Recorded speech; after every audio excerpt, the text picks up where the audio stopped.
একটি স্মার্টফোন শূন্য থেকে শুরু করে মোড়কজাতকরণের মাধ্যমে বিক্রির উপযোগী করতে কতদিন সময় লাগে? চীনের প্রযুক্তি নগরী শেনজেনে অবস্থিত স্মার্টফোন নির্মাতা প্রতিষ্ঠান অনারের senior quality engineer Ryan Young জানান, এই প্রক্রিয়া শুরু হয় মেইনবোর্ড বা মাদারবোর্ড তৈরি থেকে। এরপর নির্দিষ্ট রোবোটিক যন্ত্রের প্রসেসর, ক্যামেরা ও ডিসপ্লে সহ প্রয়োজনীয় অংশ বসানো হয়। একেবারে শূন্য থেকে একটি স্মার্টফোন তৈরি করে মোড়কজাতের মাধ্যমে বিক্রির উপযোগী হতে সময় লাগে মাত্র 3 দিন এবং আঠা লাগানোর পর ফোনটি শুকাতে সময় দিতে হয় 3 ঘন্টা। স্যান্ডেলিনা সো, রূপচর্চায় আভিজাত্য।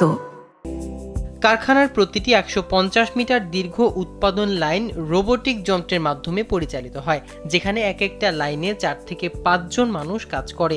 স্মার্টফোন তৈরিতে ব্যবহৃত যন্ত্রগুলো অনারের নিজস্ব উদ্ভাবন, যার নাম অনর ইন্টেলিজেন্ট ইকুইপমেন্ট প্ল্যাটফর্ম বা HIEP।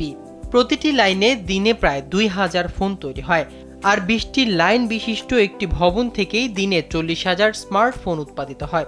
শেনজেনে এমন 4টি উৎপাদন ভবন রয়েছে এবং আরও 2টি ভবন আছে, যার একটি ক্যান্টিন। এর বাইরে অনার বাংলাদেশ ও ইন্দোনেশিয়ায় কারখানা স্থাপন করছে।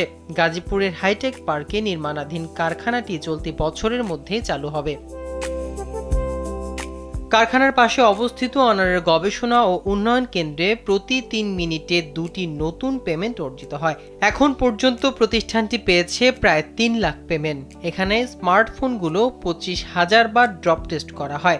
ভাঁজযোগ্য ফোনগুলো 50,000 বার ভাঁজ খোলা ও লাগানো হয়। 4,000 বার ফোন বাঁকানোর চেষ্টা করা হয়। কোথাও কোনো সমস্যা থাকলে গবেষণা ও উন্নয়ন কেন্দ্র থেকে তা জানানো হয়। এরপর কারখানায় চূড়ান্ত উৎপাদন শুরু হয়। মাহমুদুর রহমান সিয়াম, কালবেলা।